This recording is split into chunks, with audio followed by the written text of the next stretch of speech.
war-saxaafadeedkan ka soo baxay wasiirka wasaaradda macdanta iyo tamarta ee dalka jamhuuriyadda somalilan mudane xuseen cabdi ducaale waxa uu ku sheegay in xukuumadda iyo shacbiga jamhuuriyadda somalilan ay aada uga yaabeen waxa lagu xashoodana u arkaan beenta iyo safarka qayaxan ee wakaaladda wararka ee Reuters uu siiyey wasiirka kheyraadka dabiiciga ah ee maamulka muqdisho ee uu kaga been abuuray xaqa jamhuuriyadda somalilan u leedahay bixinta iyo ku faa'iideysiga liisamada shidaal baarista ee la siiyo sharikadaha caalamiga ah. Somaliland waxay ku timi buu yiri wasiirku war-saxaafadeedkaasi uu soo saaray codka shacabkeeda oo 97% ugu codeeyay dastuurka Somaliland iyo madaxbannaanida dalkeeda. waxa jamhuuriyadda Somaliland ku qanacsan tahay in aan wax muran geli kara jirin oo aanay ka jirin ka faa'iideysiga kheyraadka ee ku manaystay geyigeeda si loo kobciyo nolosha iyo horumarka shacabkeeda. xukuumadda Somaliland iyada ku filan buu yiri war-saxaafadeedku awood aan la taraxinna u leh bixinta liisamada la xiriira shidaalka macaadiinta bad iyo bariba inta xuduudaheedu ku siman yihiin. liisano maamulada muqdisho laga soo qaatay kama shaqeeyaan buu yiri lamana shaqeyn doonaan jamhuuriyadda Somaliland dhexdeeda. Somaliland waa qaran jira oo dhammaan waaxaha waaweyn ee dowladnimadiisa dhamaystirtay 23 sanadood ee ugu dambeeyay iyadoo si buuxda uga soo ceshatay maamuladii isaga dambeeyay muqdisho xorriyadii ka fool habowday sanadii 1960kii. Somaliland lagama yaabo inay xorriyadeeda buuxda ee ay qaariga ku soo heshay mar labaad gorgortan kala gasho cidnaba. sharikadaha caalamiga ah ee ka shaqeeya jamhuuriyadda Somaliland ee dhinaca shidaal baarista isagoo war-saxaafadeedku ka hadlaya waxa uu sheegay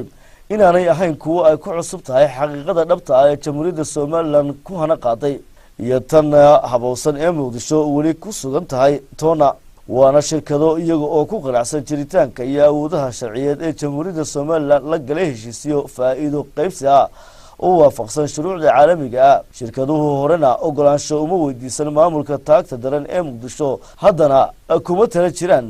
umana socdaan maadaama aanay meelnaba u soo marin xaqa noocaasi ah sida wasiirka muqdisho ku dooday iyo kuwo ka horreeyayba. waxa uu sheegay war-saxaafadeedku inaanay jirin maleeshiyooyin loo hubeeyay ilaalada shirkadaha xaasha Somaliland heer ay Malaysia 20 sanadood ka hor ay soo dhaaftay ay wax u dirato ma joogto. shirkaduhuna waxa weeye kuwa aad u ixtiraama oo uga dheregsan baahida gobolku uu qabo deganaansho iyo colaad la'aan. jamhuuriyadda Somaliland nabadgelyada shirkadaha iyada ayaa si buuxda uga mas'uula waxayna leedahay ciidamo qaran oo ka adag sugidda waajibaadkooda kuwaasi oo qaybo ka mid ah si gaara ay isha ugu hayaan uguna hayn doonaan inaan cadow gaagmareebo ahi meel laba uga soo hanqal taagin boobka kheyraadka ummadeeda mar labaad. jamhuuriyadda Somaliland waxa ay sii foojigan indhaha ugu haysaa buu yiri war-saxaafadeedkaasi ka soo baxay wasaaradda macdanta iyo tamarta in falalka kharbudaada ah ee istabajooga ee uu soo maleegayo maamulka muqdisho isaga oo geed kasta iyo tab kasta u soo adeegsada sidii xorriyadda iyo isku filaanshaha shacbiga Somaliland iyo xukuumaddiisu gaadheen u wiiqi lahaa. waxa uu maamulkaasi yeeli karo cidna aan naftiisa ahayn ma jirto si kasta oo isugu dayo inuu gudaha Somaliland ka dhex samaysto awrkiraale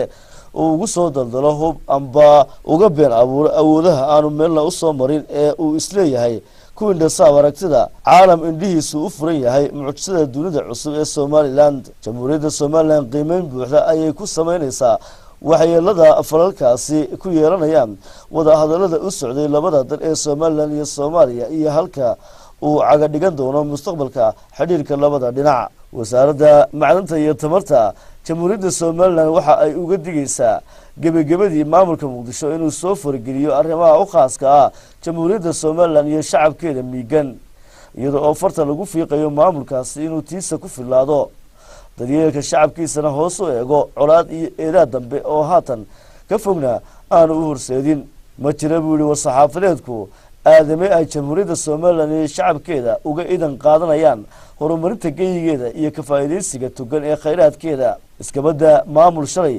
faracidideed lagaga soo riday xorriyadda ay maanta jamhuuriyadda Somaliland ku hana qaaday ee ku xaqiijisay himilooyinkeedii fogaa iyo kuwa dhooba. sidaasi awgeed waa in maamulka muqdisho ka waantoobo been abuurka oo caalamka la wareegayo iyo hawaawiga uu ku majara habaabiyey danaha dowladnimada iyo deganaanshaha shacabkiisa ku hungoobay. war-saxaafadeedkaasina waxaa ku saxinaa wasiirka wasaaradda macdanta iyo tamarta ee jamhuuriyadda Somaliland mudane xuseen cabdi ducaale.